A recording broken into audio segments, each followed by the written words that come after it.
Social learning theory was developed by Albert Bandura in 1977.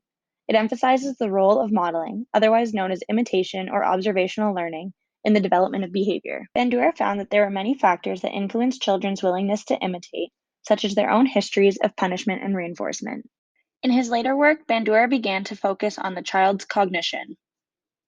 He shows that their ability to listen, remember, and to abstract general rules from observed behaviors affect their learning. He emphasizes how children think about themselves and other people. This is called the social cognitive approach. This explains that children become more selective in what they imitate. The child begins to develop personal standards for what behaviors they want to imitate. They also begin to develop self-efficacy. Their personal standards and self-efficacy help guide their response to the situations they are in. This then allows children to start forming their own attitudes, values, and convictions about themselves, allowing them to better control their behavior. The main benefit of social learning theory is that it emphasizes behavior learned from the environment. It places importance on reasoning, thinking, and understanding, as well as allows for children to create their own sense of self-efficacy and their own personal behavior standards.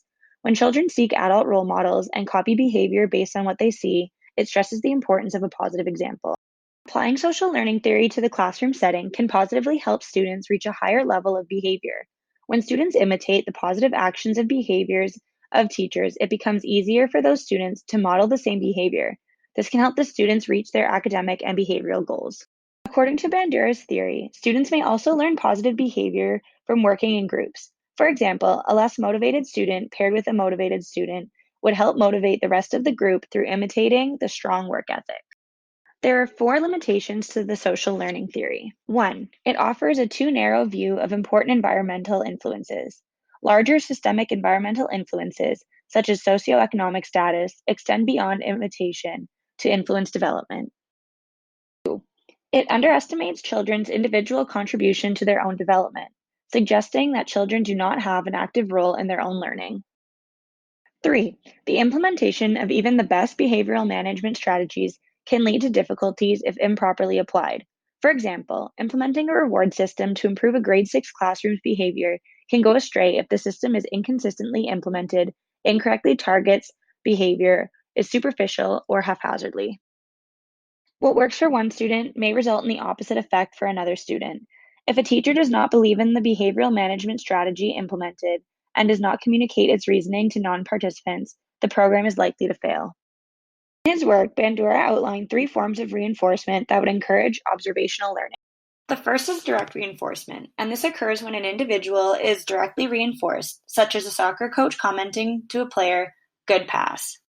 The second form is vicarious reinforcement, and it is the tendency a person has to repeat or increase behaviors for which they see others being rewarded for. In the classroom, this may be observed when a teacher compliments or comments on a student's work ethic or work being completed. For example, the teacher may say, "I like the way you are working right now." The other students, hearing and seeing this interaction, will be motivated to act the same way. Positive behaviors are being vicariously reinforced through the interaction. This form is self-reinforcement, and it is controlled by the individual. It may come intrinsically in the form of feeling satisfaction or extrinsically by rewarding yourself with a treat after reaching an accomplishment.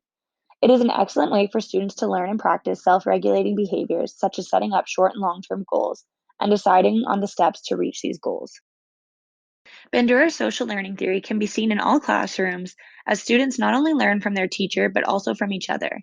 It's important for teachers to be a good role model, be inclusive to everyone, and create a safe learning environment because many students imitate their teacher. There are many ways a teacher can encourage social learning in the classroom.